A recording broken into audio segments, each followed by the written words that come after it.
Hello everyone, this is going to be our topic 2 video. One of the reasons why I'm making this one a YouTube video today is to build us some flexibility. We should be just beginning our final unit on atomic theory, which is really like, we should call it quantum theory at this point. We're moving into 20th century physics. And last day we should have had a group lesson where we discussed a whole bunch of history and models of the atom. And we kind of finished off on a bit of a cliffhanger, dun dun dun, where Rutherford discovers the nucleus. And that was pretty groundbreaking. It really shifted things. He discovered the nucleus back in, what year is it here? 1909. And to be honest, he even knew in the year 1909 that his model of the atom was flawed. And there are a couple of reasons why. One of the reasons why has to do with the fact that electrons, in theory, should be spiraling into the nucleus if they're going in a circle. Anything going in circular motion would have a circular acceleration. And if it has a circular acceleration, we know that any charged object that's accelerating should be giving off electromagnetic radiation. And if it's giving off electromagnetic radiation, it should look something like this picture right here. And so Rutherford knew his model was flawed because, in theory, what he had predicted with the nucleus in the middle is that these orbiting electrons, they should, in theory, be spiraling into the middle. And so that led to Bohr needing to revise the model. And Bohr's model of the atom came only a couple years later. It wasn't really that much longer. And it wasn't really that much of a big change. If I could draw out a picture here, this was basically Rutherford's model of the atom. He suggested that they were planets. And so these electrons are orbiting on a fixed radius like planets. And so often you'll see a picture like this illustrated as Rutherford's planetary model. What Bohr is going to suggest is something very similar. He's still going to have a nucleus, but Bohr suggested the idea of energy levels. And to some people, they say this isn't really any different because now I've got circles. And these are now concentric circles going around. And sometimes what we like to do, this is a standard model of how we draw things. We like to draw 2 electrons in the first energy ring, 8 electrons in the next energy ring.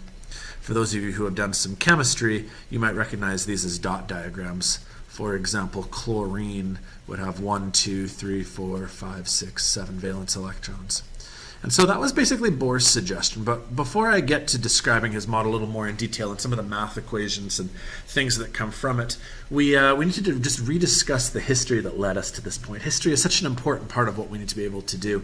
It may not be a large part of the diploma, but it definitely could be. And so what I'd like to do to begin is I just want to show a quick little YouTube video that talks about early models of an atom. I'm going to continually move my pen as the video goes, just to try to keep YouTube from recognizing that I'm embedding someone else's video within my video. But here, let's watch this little YouTube video. It's on histories of the atom. So.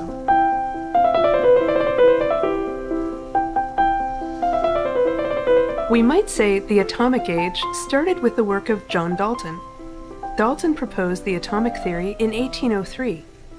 This picture of the world where everything is composed of atoms helped explain what had been observed in chemical reactions.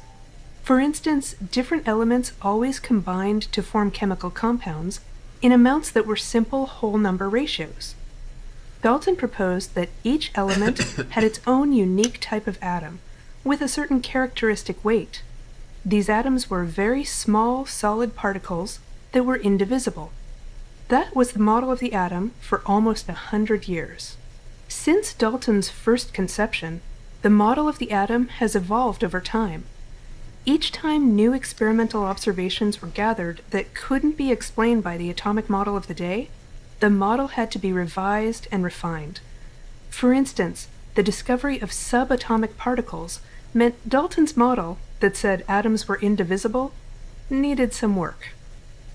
In 1897, J.J. Thomson was the first to discover a subatomic particle, the electron, through his experiments with cathode rays. At this time, people weren't sure if cathode rays were waves or particles. Thomson was using magnets and electrically charged plates to deflect cathode rays and thereby estimate their mass. He showed that cathode rays must be made up of negatively charged particles that were over 1,000 times lighter than the smallest atom. That's hydrogen. Before this experimental result, it was thought that the smallest particle was the hydrogen atom. To account for his observations, Thomson proposed the plum pudding model of the atom. If you've never had plum pudding, that name may not make a lot of sense to you.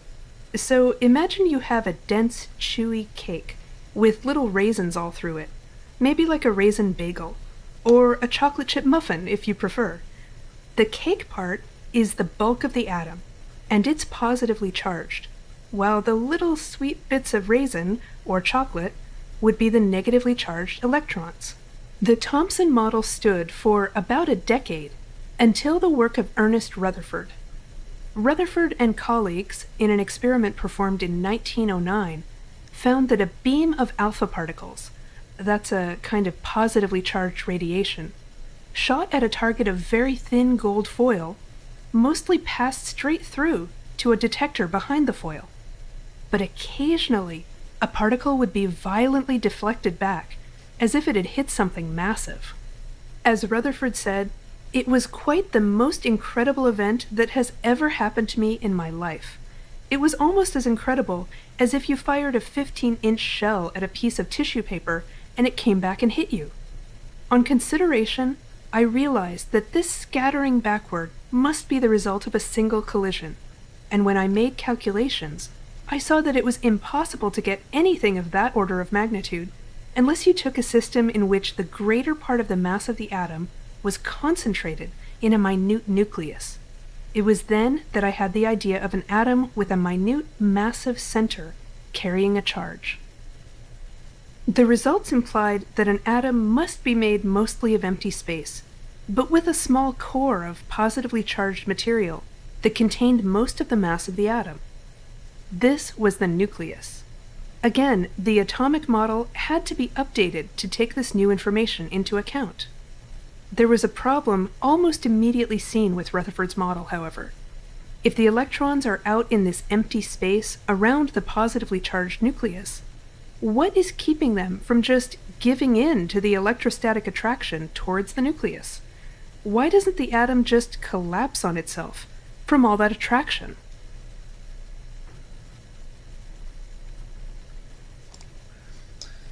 So I'm just going to pause real quick here and just jump in. So this is what we want to talk about today. So this is going to be Bohr's model of the atom. And you can see I'm going to pause the video here, so hopefully YouTube doesn't recognize that I'm embedding a video inside of a video. But hopefully you can see here that the new change to Bohr's model is now going to be, there's still a nucleus, but now we're going to put electrons orbiting in circles around. But orbiting really isn't the right word. It was the best way of visualizing it at the time. So we'll talk a bit in a second about Bohr's model, but this is really the new information now. Niels Bohr, who did postdoctoral work in Rutherford's lab, came up with an elegant solution to the collapsing atom problem. In a publication in 1913, Bohr suggested that the negatively charged electrons are found in concentric circular orbits around the positively charged nucleus, much like how the planets orbit the Sun. We sometimes refer to the Bohr model as the planetary model. According to this model, the electrons are found at fixed energy levels, orbiting at fixed distances from the nucleus. The path closest to the nucleus has the lowest energy level, and the energy is generally higher the farther the orbits are from the nucleus. The farther a negatively charged electron is from the positively charged nucleus, the less attraction the electron feels. In the Bohr model, electrons are able to jump from one energy level to another, but they are not found between levels. Much like how you have to take one entire step up or down a ladder, but you're never found standing between rungs. Thus, an electron gains or loses a discrete package of energy each time it changes energy levels. We call this a quantum of energy, and that's where we get the term quantum leap. The Bohr model explained a lot of observed chemical behavior, including why each element has a certain number of electrons available for reactions, the electrons found in the outermost orbits. These valence electrons determine the chemical properties of an atom. The Bohr model is indeed elegant. It's clear and pleasing, and yet it too has been supplanted by another model, the quantum mechanical model. We will talk all about the quantum mechanical model of the atom in another video.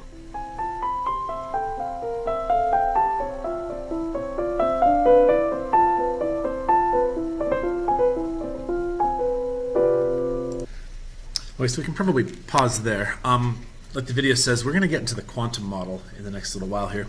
I want to just fast rewind it back here to this animation right here. This is kind of cool. You see how it's like, it's flashing right here. This was the fundamental change between Bohr's model. We weren't really thinking that these things were in motion, but the suggestion was it could be like, say, in this lowest energy level.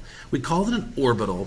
The problem is the word orbital is really a poor choice because orbital kind of implies that it's going in circles, and we don't believe it's doing that. But what it's suggesting is that it could exist in this energy level, and then all of a sudden it could jump to another one. See how it jumped out to that energy level? What Bohr suggested was a continuation of the quantum idea of that maybe energy is quantized. Maybe the electron can't be halfway between these two levels. Just like you can't be halfway between a rung on a staircase. You're either on rung 1 or rung 2, but you're never at rung 1.5, right? And then the suggestion was, let's see if I can find a picture where it flashed again here. No, where's the flashing? Oh, there was some examples of where it flashed from one to the next at some point. No, I can't find it. Oh, there was one.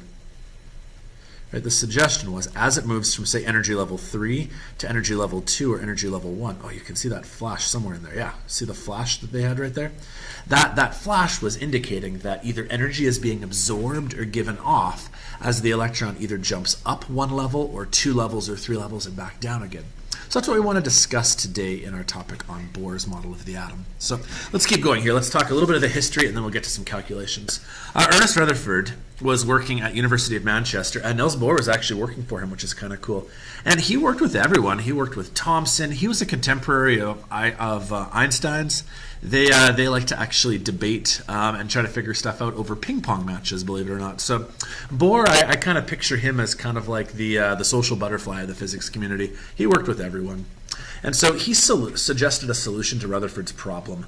Rutherford's planetary model, they knew that there was a problem with it, is that things going in circles would give off energy, and if it gave off energy, it would spiral into the nucleus. So he suggested maybe atoms only have certain frequencies, which is really similar to basically what Max Planck decided in 1900. Right? Now, there's one more thing that went along with it. He had evidence for this right away, and it came from the field of spectroscopy, which basically means you look at light through a diffraction grating, and you look at the colors that are observed.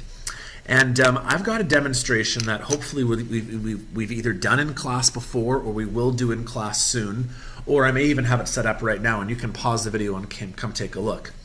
But basically what you do is you apply a voltage to a gas sample tube. Now you can also do this by performing a flame test, which is a typical Chem 20 lab. But why don't I show you a picture of what happens if you were to look through a spectroscope at gas that has been heated up and excited by a voltage. Hopefully what you'll see is a picture like this, the top one, not the bottom one, but the top one, where rather than seeing certain colors, you actually see just very specific bands of light. And if you look through one of those spectroscope tools, which like I said, either you will have or you can or we will sometime soon, you end up seeing a color, right? You end up seeing a color that looks in general like pink or purple or blue or something. But if you look through the tube, it actually separates the light out for you. And it makes like a fingerprint of sorts, which we can actually use to identify unknown elements. And we do this in Chemistry 20. This was the evidence that Bohr had to suggest that energy was actually quantized. Because what he figured is that even though you're seeing this light as blue light, there's really just a few spectrums, a few wavelengths of light that are possible.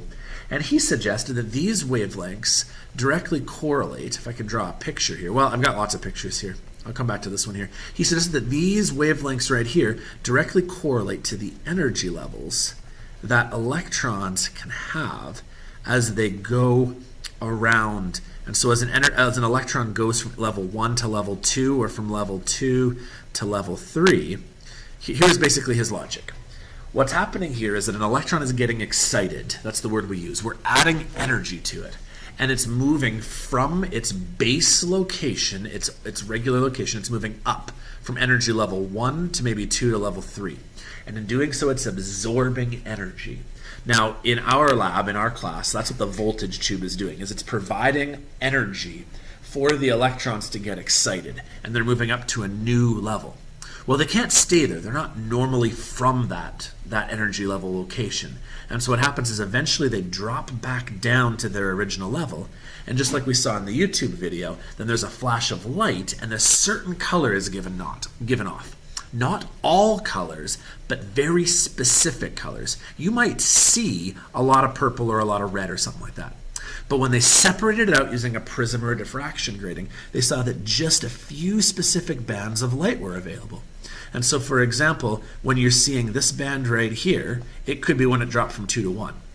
And this band right here could have been from 3 to 2. And this band right here could have been from 3 to 1. And so you could go, think of just the permutations and combinations. You could go from 2 back to 1. You could go from 3 back to 1. You could go from 4 to 1. You could go from 5 to 1. You could go from 4 to 2. You could go from 3 to 2. Think of all those possibilities. Well, that's what Bohr suggested he was seeing when he shone when he excited a gas and it glowed a certain color. We see them as neon lights, right? We see those sorts of colors, but really there were just some very specific colors in there. And that's what I need you to know from this slide right here. So a continuous spectrum is basically all the colors of light.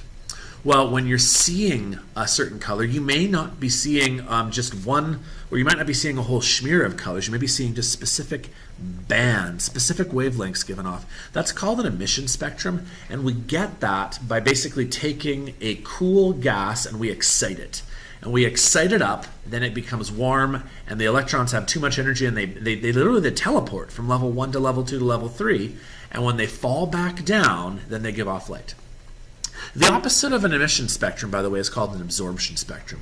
And what you do is you shine continuous white light through a gas. Continuous white light through a gas. The continuous white light would have been all of these colors right here. And when you shoot that through a gas, what ends up happening is a few specific bands are stolen. And the reason why they're stolen is that those are the wavelengths that are used to cause the electrons to hop up in energy level. And they'll eventually give that energy back. Right? Eventually, they'll give back that energy in the form of an emission spectrum, but we can actually see that the continuous light that you were expecting will sometimes be missing certain bands. By the way, this is how we know that global warming is occurring, is that we expect to see the full spectrum of radiation coming from the sun, but there are certain bands which are missing. And those missing bands are being absorbed by carbon dioxide molecules and methane and water vapor and other various greenhouse gases.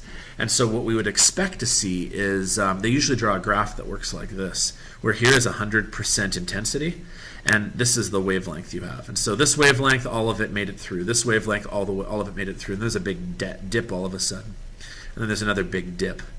And what ends up happening is certain wavelengths of light are being absorbed by carbon dioxide, by methane, by water vapor, and those ones are missing from the spectrum, and they're then causing those molecules to get excited, to warm up.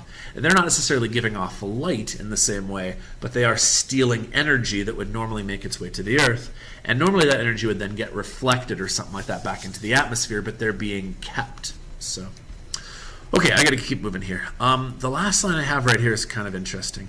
Eventually a guy named Johann Balmer, he was trying to figure out a way to make a formula work for this. And he kind of managed to make a pattern of how it worked, and he could only make this fit for hydrogen. Eventually Rydberg improved this, and so those are two very famous names that involve some formulas, and they're specifically for hydrogen. The weird thing is the math behind these lines right here, scientists have only been able to come up with one formula that actually makes predictions for it. It's this one right here. Now, before I go on this formula, I need you to be aware that you're not ever going to be assessed on this. Okay, this is not on the data sheet. It is not something I expect to be assessed on. I am not going to assess you on it. It even says in the curriculum that we don't do the Rydberg constant for hydrogen. I just want to show you where this came from and how they were actually able to calculate the different wavelengths of light that came off. Because, I mean, obviously scientists saw these wavelengths, right? They could see that, I'm just erasing all this stuff here. They could see that all these wavelengths were coming right here and here and here. But they wanted to try to say, well, where are they coming from? Which energy levels? And so Rydberg and Balmer, they managed to make a formula that basically allowed them to calculate the wavelength. And you'll notice, by the way, that this formula looks very similar to some of our optics equations, the 1 over f equals 1 over do 1 over di. It's not quite the same, but similar. The way it works is that you have to know Rydberg's constant, and he was only able to figure out a constant for hydrogen. That was the only chemical he was able to find a constant that this worked for. And I looked this up online. His constant is 1.097 times 10 to the 7. And so we can utilize that number only for this example here. The way this formula works then is if you want to know your initial and final energy levels, if you have an electron that's jumping, and again, we have to make sure we're clear on this, so make sure there's a nucleus in the middle. You need to absorb energy to go up an energy level, but then it gets re-emitted when it jumps back down. So we're going to go from, like, say, energy level 3 to 1. So that would be this. This will be like 3 to 1. All we've got to do then is basically go 1/3 minus 1/9 minus 1/3, and then we can try to calculate what that frequency would be right there. So anyways, let's give this one a try here. Actually, we don't even do an example on that. I probably took the example out because we don't even use this formula. But if this makes sense, if you happen to know which energy levels you're jumping between, if this is from the third to the second energy level, if you times it by Rydberg's constant, you can then calculate what wavelength of light you're expecting to see right here.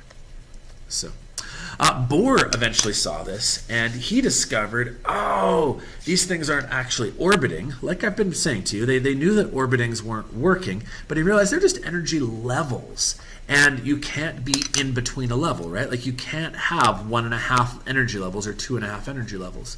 And so he realized that the EMR was actually being emitted when the electrons fell down and absorbed when electrons jumped up. And he came up with another formula here. And this is also not on your formula sheet. Now, you're not probably going to be asked to use this formula here, but you're going to be asked to try to calculate how energy either causes an energy to go up a level or back down. But Bohr realized that he could actually calculate the energy of an electron in a certain energy level based on which energy level it was and whatever the energy is of the first level. And so you may end up seeing a diagram that looks something like this, where they tell you that this is the ground level. And then this could be energy level 1. This could be energy level 2. I didn't draw this to scale, but this could be energy level 3. They might tell you that the ground level is 0. 1 is like 5 electron volts.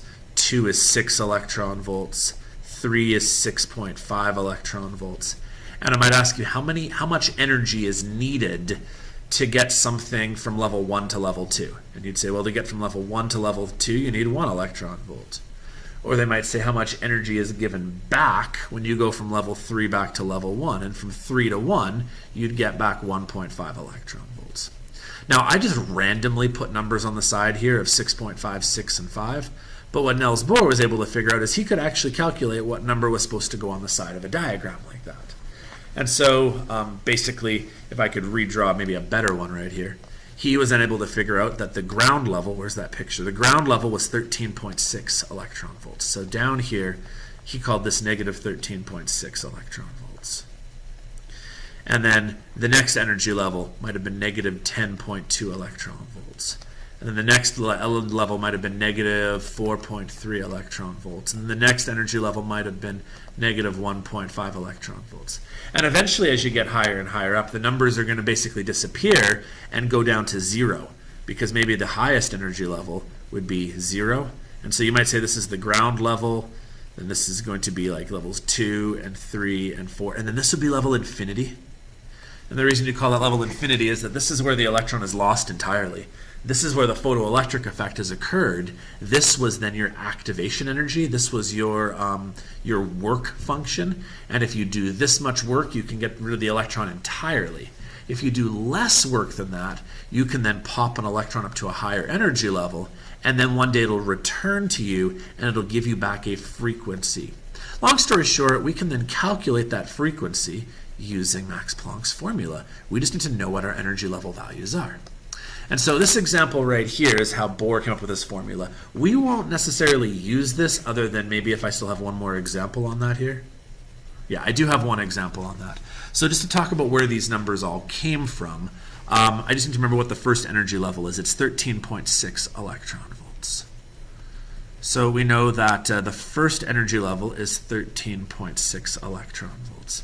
And it just wants to know what the energy in the fourth energy level was. So the formula was En equals 1 over n squared times by E1, I think it was. Let's just check that formula. Yeah. And so all we're going to need to do then is basically take 1/4 squared, so 1/16 of 13.6. 1/16 of 13.6. And I now know that energy level 2, I don't even care about that, or 3 or 4. I know that this energy level is negative 0.8. Ooh, I have too many zeros here. Let's fix that. Energy level 4 is 0.85 electron volts. And so there's the energy of the electron in the fourth energy level. Eventually we'll get to level 5 and level 6, and then level infinity will be at nothing, because then the electron will be gone, right?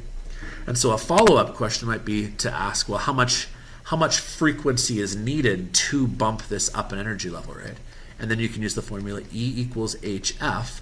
And if you know the difference between energy levels, the difference between energy levels tells you either the frequency you need to bump the electron up, or the frequency that's given off when the electron comes back down, right?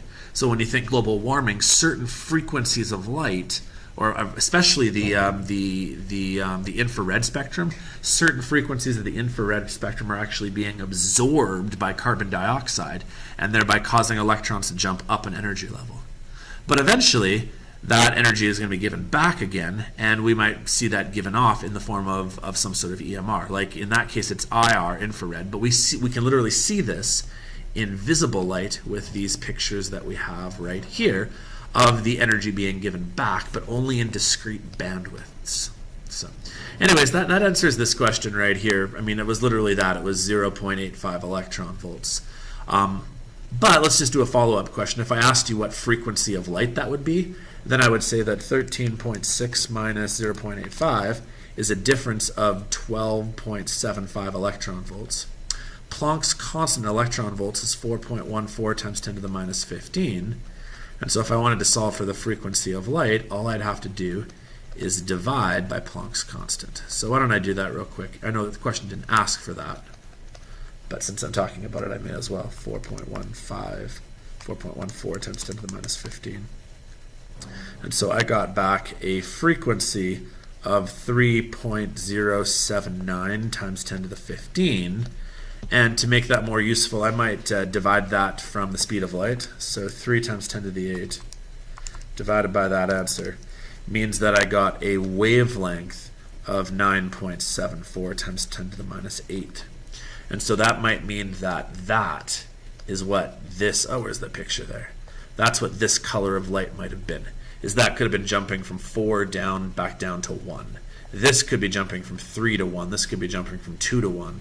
This could be jumping from 6 to 5. This could be from 4 to 2. This could be from 4 to 1. All right? All of those different possibilities are these different wavelengths. Some of them we can't even see, by the way. Only certain ones are inside the visible light spectrum. So anyways, if I scroll back down here, let's see. Make sure I put that on the page where you can see here. So I got a frequency of 3.079 and a wavelength of 9.74. But hopefully I've made my point here, because we don't actually do calculations like that. This is what we normally get asked to do. Let's try this one. Find the wavelength of light emitted when an electron jumps from the third back down to the ground state. So again, we know the number for hydrogen. It's actually the only number that was actually ever really been able to be found, is that the ground state of hydrogen, the lowest level state, is 13.6. So if I want to find the third state, energy level 1, 2, 3, it'll be, what is it, E3 will be 1 over 3 squared times by 13.6. So I take 13.6 and divide by 9 essentially.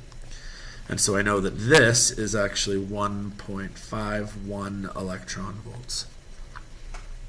So if I want to find that wavelength of light, find the difference between the two. So there is going to be a change in energy of basically the change in energy is 12.088 repeating electron volts. And then let's just use the process I just did there. So then the formula is that E equals HF. So if I want to then find a frequency, if I divide both sides by H, if I divide this value by 4.14 times 10 to the minus 15, which is Planck's constant, that should then give us a frequency. And so I have a frequency of 2.92 times 10 to the 15. And then, the formula V equals frequency times wavelength.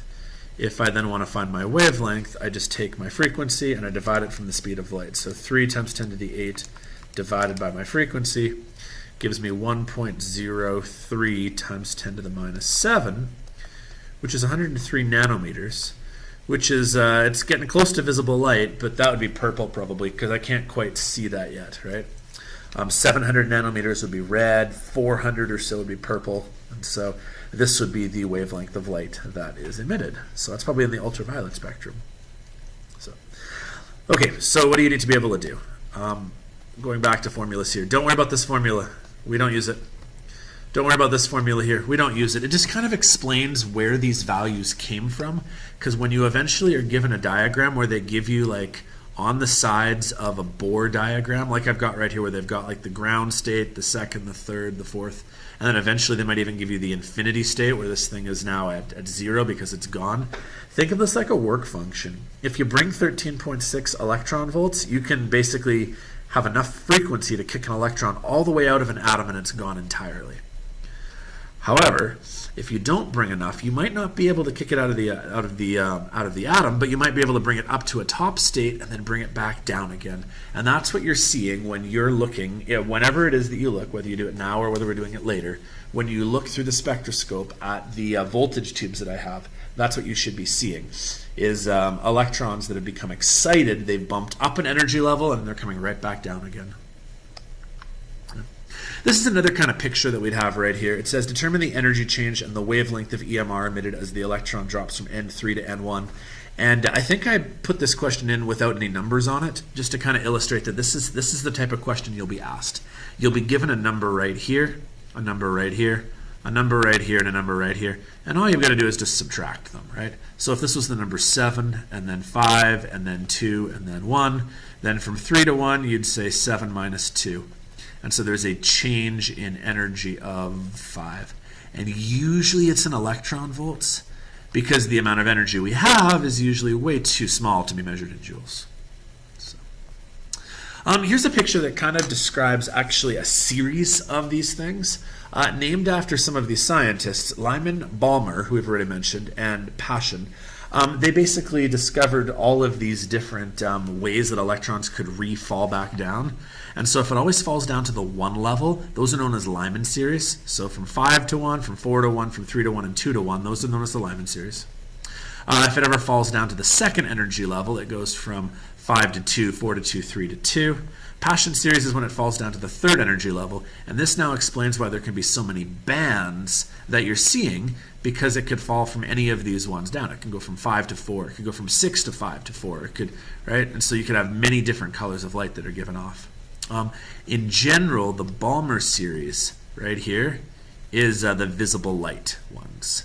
Those are the ones that we're usually seeing. So when we see bands of light, we're usually seeing something falling down to the second energy level, chances are. By the way, side note, because we're nearly done our lesson actually, the northern lights are actually a great example of this. So if you've seen the northern lights before, here's a picture. It's Aurora Borealis, is the Latin name for it. And what's really happening is electrons in oxygen and nitrogen gas are getting bombarded with other electrons. There's electrons trapped in Earth's magnetic field, and the electrons in the magnetic field are hitting the electrons in oxygen and nitrogen. And so particles are colliding with each other, and they're colliding with enough energy to kick the electrons out of nitrogen and oxygen, or at least not out, they're moving them up an energy level. Well, eventually they fall back down, and when they fall back down, they give off the bluish, greenish, yellowish kind of haze that you see for the northern lights. But it only happens when there's enough electrons trapped due to Earth's magnetic fields. And so it's kind of cool because it's really like there's a few ways this can occur. In this case here, there's an electron hitting another electron, and then the second electron is going to new energy levels, and then it refalls back again.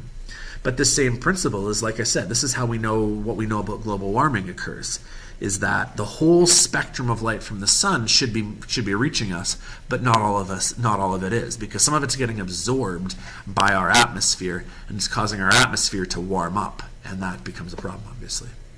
So here's another picture that kind of illustrates the same concept. This is probably the classic example of what you're going to be given. You'll be given some values right here for different numbers. Sometimes they'll make the ground state be 0, by the way. They'll make the ground state be 0, and they'll go up the other way. We started with the ground state being 13.6, and then we went down. This one right here is going to start at 0 and go up to 190, 196, and 411, 417. It really doesn't make a difference. As long as you can find the difference between these two values, that's what you'll use. So, okay, that was my last slide. This is a pretty quick lesson, so hopefully this can be something you either watched in class or on your own time. I'm hoping that by building some flexibility in at the beginning of our unit, this will give you a chance to work on catching up on any tasks you'd like to, or you can watch this at home if you'd like. You can watch this after the fact. The next day, I guess I flipped to that slide, I may as well show you. The next day what we're going to do is we're going to talk about quantum theory, quantum models, because that's really where all of this led to, is that this is now the 1920s, and physicists have finally learned about their subatomic particles. They finally figured out how this kind of fits together with chemistry, and putting this all together, they now made a new model of an atom known as the quantum model. And not to get too far away, but this picture right here would be a good example of what we call the quantum model. It's an electron cloud based on where we probably think electrons are. And so whenever I teach this next class here, we're going to do a group lesson. And one of the reasons why is I've got quite a few different YouTube videos we're going to watch. That'll hopefully try to explain how the quantum model works, because that's where we're at. Scientists are now at the spot where they've figured out everything that they can about stuff that's normal sized, but it seems to work a little bit differently when things are microscopic. So that's what's next. So, okay, I guess that's it for today. I will chat with you all more later. Thanks for watching, everybody.